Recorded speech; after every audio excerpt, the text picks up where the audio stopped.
আজি আমি দেশৰ যি গৌৰৱৰ ইতিহাস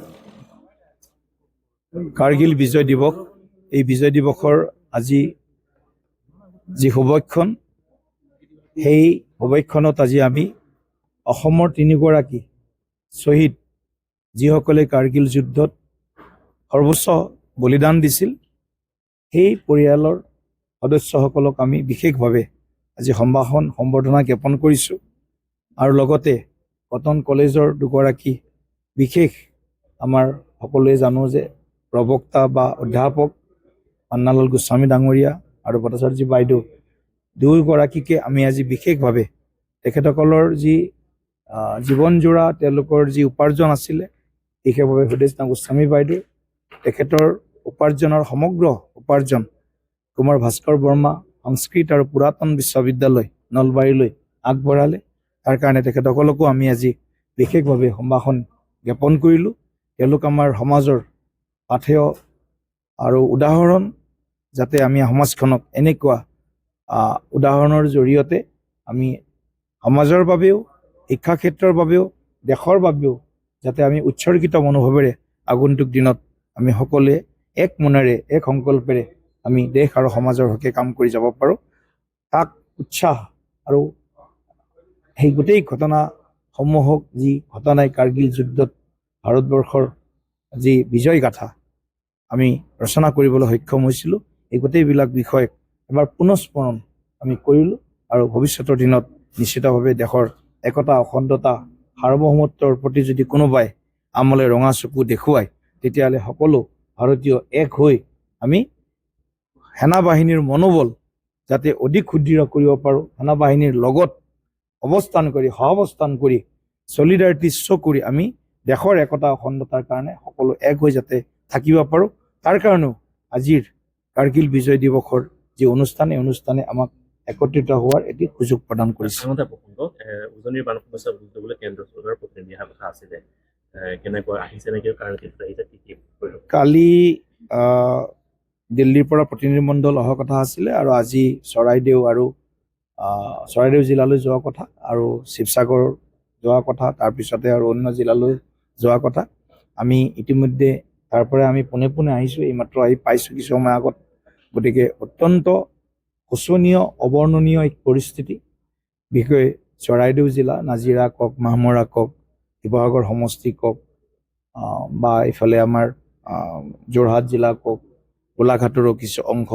গতিকে এটা অৱৰ্ণনীয় ভয়াৱহ এটা বানে আমাৰ জনজীৱনক বিপৰ্যস্ত কৰি গ'ল।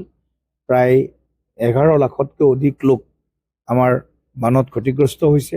হাজাৰ হাজাৰ লোকৰ ঘৰ বাৰী সম্পত্তি নষ্ট কৰি পেলাইছে। ৰাস্তা ঘাট, স্কুল কলেজ, আন্তঃগাঁথনি ভয়াৱহভাৱে ক্ষতি কৰিছে। গতিকে এটা আমি কওঁ যে এইটো এটা আমাৰ জীৱনত, আমিও বহু বানপানী দেখিছোঁ, যিহেতু নামনি অসমৰ নলবাৰী আমি মানুহ, বানপানীৰ মাজতে আমি ডাঙৰ দীঘল হৈছোঁ। কিন্তু যেতিয়া আমি কালি বিহুবৰলৈ গ'লোঁ, বিহুবৰলৈ যাওঁতে নাজিৰাত সমষ্টিৰ যিটো ভয়াৱহ পৰিস্থিতি দেখিলোঁ, এনেকুৱা পৰিস্থিতি আমি জীৱনত দেখা নাই। এতিয়াও বোকাৰ মাজত বহু গাড়ী তাত পৰি আছে, বহু পশুধনৰ মৃত্যু হৈ পৰি আছে। গতিকে এই ধৰণৰ যিবিলাক যি আমি দেখিলোঁ, এটা মানে কি কয়, সংসাৰী ৰূপ বানৰ, আমি অত্যন্ত আজি চৰকাৰখনে, কেন্দ্ৰ চৰকাৰ, ৰাজ্য চৰকাৰ দুয়োখনে যথেষ্টখিনি দ্ৰুত গতিৰে সাহাৰ্য পুনৰ সংস্থাপনৰ কামত লাগি আছে। কিন্তু এতিয়াও কিছু লোক আমি সেই সাহাৰ্যৰ পৰা তেওঁলোক বঞ্চিত হৈ আছে, কাৰণ আমি যাবই পৰা নাই। এনেকুৱা কিছু হয়তো ভিতৰুৱা অঞ্চল আছে, তথাপিও চেষ্টা চলি আছে, সকলোৱে লাগি আছে কামত। এতিয়ালৈকে প্ৰায় 70 গৰাকী হয়তো ব্যক্তিৰ মৃত্যু হৈছে, কেইবাগৰাকীও সন্ধানহীন হৈ আছে। গতিকে মৃতদেহো মাজে মাজে ওলাই আছে। গতিকে এটা ভয়ানক এটা বানপানীৰ যিটো আমি কওঁ যে এনেকুৱা দৃশ্য, এনেকুৱা সংহাৰী ৰূপ আমাৰ অসমত হয়তো কেতিয়াবা দেখিছিলোঁ, যদিও এনেকুৱা দৃশ্য উজনি অসমে কেতিয়াও দেখা নাছিল, চৰাইদেউ শিৱসাগৰ জিলাই দেখা নাছিল। চাওক, এইটো গোটেই কথাবিলাক কেন্দ্ৰ চৰকাৰৰ প্ৰতিনিধি আছে, ডিজাষ্টাৰ মেনেজমেণ্ট, দুৰ্যোগ ব্যৱস্থাপনা বা NDRF, নেশ্যনেল ডিজাষ্টাৰ মেনেজমেণ্ট, যিবিলাক আমাৰ ব্যৱস্থা আছে, তাৰ কাৰণে ভাৰত চৰকাৰে এটা নিৰ্দিষ্ট ধনৰাশি আমাৰ কাৰণে ইতিমধ্যে প্ৰতি বছৰৰ কাৰণে ধৰি থৈ দিয়ে। গতিকে আমাক এতিয়া যি লাগিব, এতিয়া যিহেতু কেন্দ্ৰীয় দলটো আহিব বিভিন্ন বিভাগৰ ইণ্টাৰ মিনিষ্ট্ৰিয়েল যিটো টীম আহিছে, গতিকে তেওঁলোকে গোটেই ক্ষয় ক্ষতিৰ এটা প্ৰথম তেওঁলোকে বুজ ল'ব আৰু এটা যি প্ৰতিবেদন যাব তাৰ আধাৰত নিশ্চিতভাৱে ভাৰত চৰকাৰে ক্ষতিগ্ৰস্ত লোকসকলৰ যি ক্ষতিপূৰণ যিমানখিনি পৰা যায়, সকলোবিলাক সম্ভৱ নহয়। লাখ লাখ হেক্টৰ মাটিৰ খেতি নষ্ট হৈ গৈছে, ৰাস্তা ঘাটবিলাক একেবাৰে নাইকিয়া হৈ গৈছে। গতিকে গাড়ী এইবিলাক মানে যেনেধৰণে ক্ষতিগ্ৰস্ত হৈছে, গতিকে ইয়াৰ হয়তো 100% ক্ষতিপূৰণ সম্ভৱ নহ'ব, কিন্তু যথাসম্ভৱ চৰকাৰৰ যি নীতি, এই নীতিৰ আধাৰত আমি নিশ্চয় অতি শীঘ্ৰে ক্ষতিপূৰণ দিয়াৰ কাৰণে আমাৰ ৰাজ্য চৰকাৰে ইতিমধ্যে ব্যৱস্থা লৈছে। মুখ্যমন্ত্ৰী ডক্টৰ হিমন্ত বিশ্ব শৰ্মা ডাঙৰীয়াই কেন্দ্ৰীয় চৰকাৰৰ প্ৰতিবেদন আৰু গোটেই কথাখিনিক ভিত্তি কৰি আমাৰ যি ক্ষতিপূৰণৰ যি পৰিমাণ নিৰ্ধাৰণ হ'ব, সেইখিনি সোনকালে দিয়াৰ ব্যৱস্থা কৰা হ'ব। চাওঁ এতিয়া প্ৰথম পৰ্যায়ত হ'ল ইয়াৰ মানে জৰীপটো হ'ব লাগিব, ক্ষতি কিমান হৈছে। বিশেষ পেকেজটো আপুনি আন্দাজত ক'ব নোৱাৰে, কাৰণ ইয়াৰ এটা প্ৰট'কল আছে, ইয়াৰ ছিষ্টেম আছে। ছিষ্টেমত গোটেইখিনি কথা ছাৰ্ভে হ'ব।